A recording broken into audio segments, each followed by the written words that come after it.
আগে ভিডিও দেখি তারপর পাবলিকের করা ফানি কমেন্ট পড়বো। Let's go. ওইসব ব্র্যান্ডেড ড্রেস পরে কোনো লাভ নেই, শান্তি তো শুধুই খোলামেলা ড্রেসে। অপেক্ষায় আছে, খুলে পড়লে নিয়ে দূর দিব।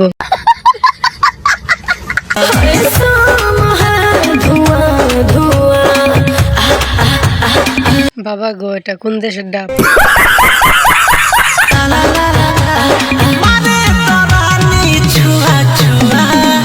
অত লোভে তাতে নষ্ট, অর্থের লোভে গর্ত নষ্ট। ধন্যবাদ। বলেন কি? আস্তে করে টিপলে কিন্তু নরম লাগে। আমি কিন্তু বেলুনের কথা বলেছি। ডাব কেউ চুরি করতে পারবে না, বেড়া দেওয়া আছে।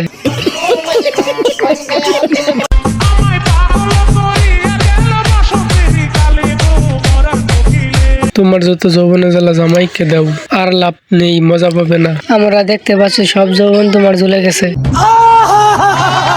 তোমার গুলো অরিজিনাল বড়। ডাব কেটা খেয়ে চলে গেছে। ডাবের উপর মাছ যেন না পড়ে তাই দেখে রাখছে। ফুটবলে পাম দেওয়া কিন্তু বেশি হয়েছে। ক্যামেরাম্যান নিজেকে কন্ট্রোল করতে পারছে তো? আমি তো আপনার পম থেকে পাগল হয়ে গেছি। গাছের আমের থেকে আপনার গাছের আমের ভিউ অনেক সুন্দর। ডিসক্লেমার, ভিডিওটি শুধু বিনোদনের জন্য। ভিডিওটি ভালো লাগলে অবশ্যই চ্যানেলটি সাবস্ক্রাইব করে পাশে থাকবেন।